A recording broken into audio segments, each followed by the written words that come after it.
శ్రీ గురుభ్యో నమః. వారం వర్జం.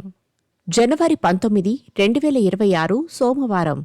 శ్రీ విశ్వావసు నామ సంవత్సరం మాఘమాసం ఉత్తరాయణం శిశిర ఋతువు శుక్లపక్షం ఉత్తరాషాఢకార్తె. పాడ్యమి రాత్రి 2:12 వరకు. నక్షత్రం ఉత్తరాషాఢ. ఉదయం 11:50 వరకు. వర్జం సాయంత్రం 4:02 నుండి 5:43 వరకు. దుర్ముహూర్తం మధ్యాహ్నం 12:41 నుండి 1:26 వరకు. మరలా మధ్యాహ్నం 2:56 నుండి 3:41 వరకు.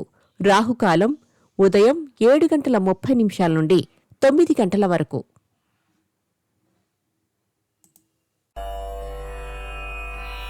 ద్వాదశ రాశులు.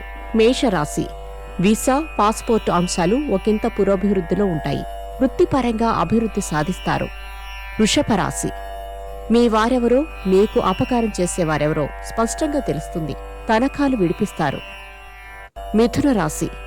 ఇన్స్టాల్మెంట్స్ కట్టడంలో కాస్త జాప్యం జరుగుతుంది. మీ మేధస్సు నలుగురిలో ప్రశంసించబడుతుంది. కర్కాటక రాశి.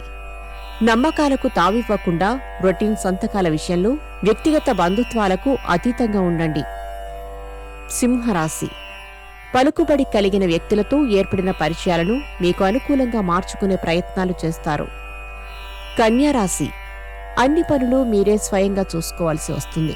సహచర వర్గం కరువవుతారు. ధనలాభం. తులారాశి. వాహనం నడిపేటప్పుడు మధ్యవర్తిత్వం, వివాదాలు మొదలైన వాటి వ్యవహారాలలో జాగ్రత్త. వృశ్చిక రాశి. అనుకూలాంశాలు ఉంటాయి. కుటుంబ పురోభివృద్ధి, సంఘంలో గౌరవ మర్యాదలు పెంపొందుతాయి. ధనస్సు రాశి.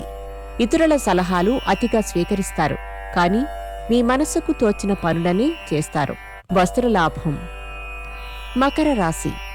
ప్రయాణాలలో వస్తుభద్రత పట్ల విశేష జాగ్రత్తలు పాటించండి. నూతన ప్రయత్నాలు ఫలిస్తాయి.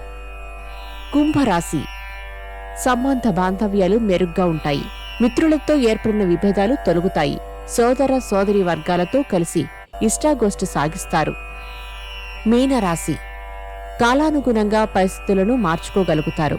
చేపట్టిన కార్యక్రమాలు నిదానంగా పూర్తి చేస్తారు. నమస్కారం.